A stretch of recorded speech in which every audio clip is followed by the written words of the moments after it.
The idea of equivalent expressions or equivalency is extremely important. It's the basis of many, if not most, of our algebraic manipulations. The definition of equivalent expressions is given below. Equivalent expressions are two or more algebraic expressions that are equivalent if they have the same value for every value of the substitution variable or variables. In other words, no matter what value you stick in for x or y or z, the two expressions come out equal. So consider the three expressions below. By substituting the values of x given, determine which two expressions are equivalent. Show your calculations of the expressions' values and circle your final answers. So for the first one, we're going to plug 7 in for x. So 5 times 7 minus 3, then 5 times 7 minus 3, and then 5 times 7 minus 15.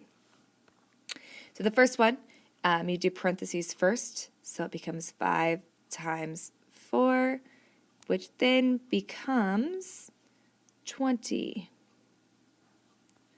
The second one, it's 5 times 7, which is 35 minus 3, which then becomes 32.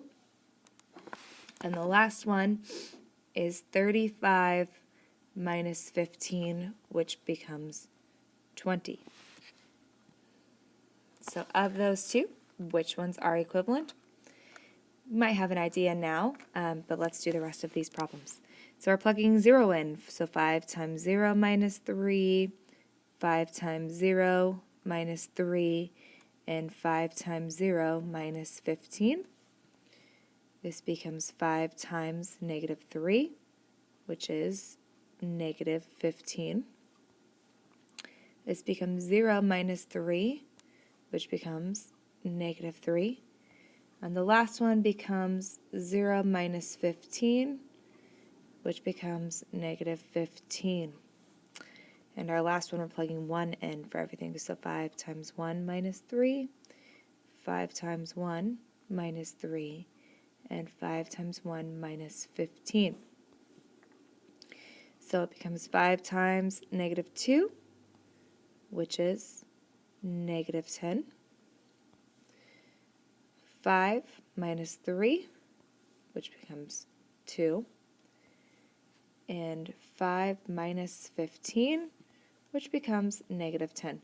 So looking at these, very, very obvious that this equation and this equation are equivalent expressions. The reason why they are equivalent will come in the next exercise. So exercise number 2 says which property, the commutative, associative, or distributive, justifies the equivalency of the two expressions you determined to be equivalent. So I'm going to remind you that the two expressions were, 5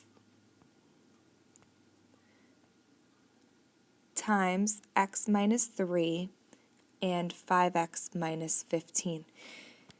You need to distribute, so it is the distributive property. So distributive property, because it's 5 times x and 5 times 3. 5 times x is 5x, and 5 times negative 3 is negative 15, which makes these two equal. The next question says, which of the following expressions is equivalent to 5 times 2x plus 1 minus 4? Show your work to justify your response. Test at least one value of x to check your answer. So the first thing we need to do is we need to go through and solve the original question. So 5 times 2x plus 1 minus 4. We're going to do the distributive property first. 5 times 2x is 10x. 5 times 1 is 5 minus 4. We need to combine those like terms. Those like terms are 5 and negative 4, which becomes 10x plus 1. So obviously number 3 is correct, but it says you need to test. So let's test 0.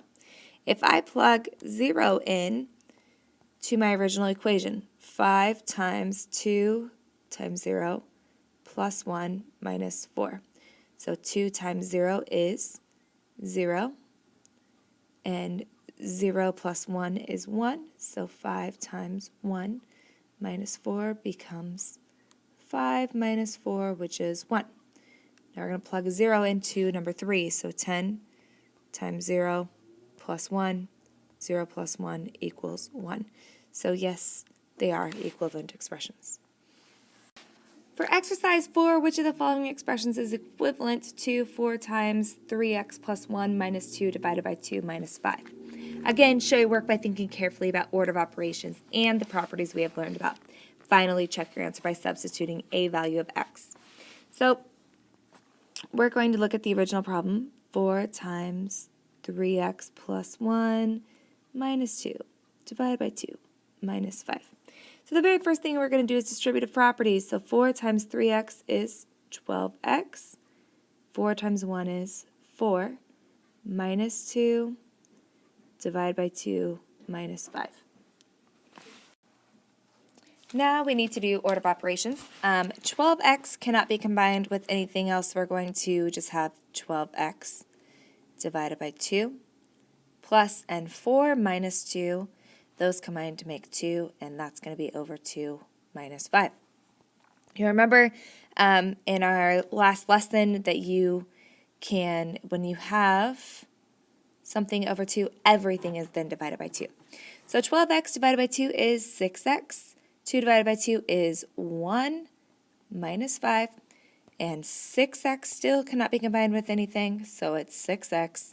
And 1 minus 5 is negative 4. So that is the same as number 4 in the multiple choice. Instead, to check with a number, we're going to use, again, 0. So we're going to plug 0 in up here in the original problem.